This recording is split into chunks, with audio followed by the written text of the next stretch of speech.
Reserve bank of India स्थापित करने में बाबा साहब अम्बेडकर का योगदान था। कितने लोगों को पता है? हिंदू कोड बिल में महिलाओं के लिए इतना बड़ा स्थान देने में बाबा साहब अम्बेडकर का योगदान था। आज हमारे देश के अंदर महिलाओं को जो बराबरी का अधिकार मिला है, उसमें बहुत बड़ा योगदान बाबा साहब अम्बेडकर का है। भारत में किसानों की जो दुर्व्यवस्था थी, किसानों की बदहाली के बारे में आवाज उठाई, उसके बारे में हमारे में से कितने लोगों को पता है? वो इतनी बड़ी हस्ती थे, इतने महान व्यक्ति थे, कहीं ना कहीं उनको एक तरह से दलितों का नेता बना के हमने उनके दायरों को बहुत संकुचित कर दिया। उन्होंने अपने जीवन में दलितों की तो आवाज उठाई ही उठाई।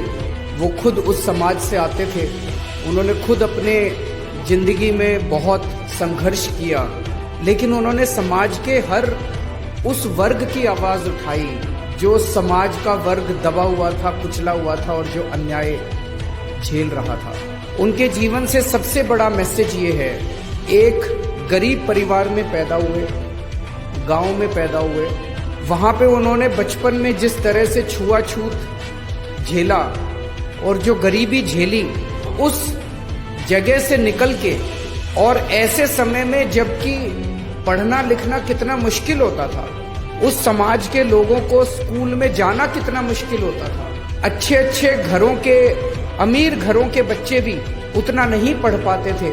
ऐसे में बाबा साहब अम्बेडकर ने इतने गरीब परिवार से निकल के और डबल डॉक्टरेट की डिग्री ली, कोलंबिया यूनिवर्सिटी से पीएचडी की और लंदन स्कूल ऑफ इकोनॉमिक्स से पीएचडी की। मैं समझता हूं आज की डेट में भी 2019 में कोलंबिया यूनिवर्सिटी से और लंदन स्कूल ऑफ इकोनॉमिक्स से, दोनों से डिग्री लेना, डॉक्टरेट की, पीएचडी की, हर व्यक्ति के बस की बात नहीं है। रिजर्व बैंक ऑफ इंडिया स्थापित करने में बाबा साहब अम्बेडकर का योगदान था। कितने लोगों को पता है?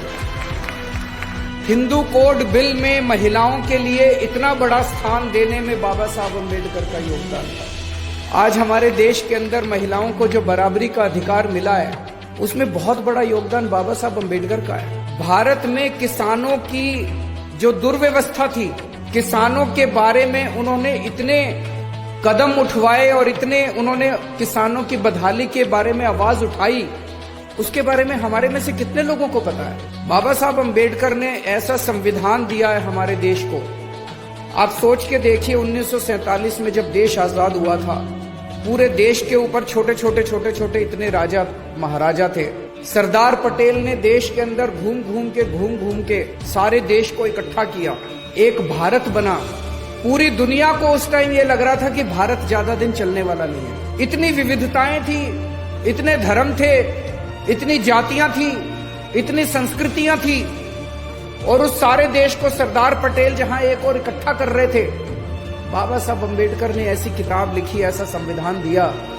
पूरी दुनिया को लग रहा था कि थोड़े दिन के बाद भारत के टुकड़े टुकड़े हो जाएंगे, भारत अलग अलग हो जाएगा, सारे लड़ मरेंगे। लेकिन बाबा साहब अम्बेडकर, आज 70 साल के बाद भारत अलग होने की बजाय धीरे धीरे भारत एक होता गया है। हम सारे लोग एक होते गए हैं, भारत इकट्ठा होता गया है, और ये इस किताब की वजह से है, जो संविधान बाबा साहब अम्बेडकर ने इतना खूबसूरत संविधान लिखा, जिसमें सबकी एकता की बात है, सबकी आजादी की बात है, बोलने के अधिकार की बात है, सबकी बराबरी की बात है, जीने के अधिकार की बात है। डाउनलोड मौज।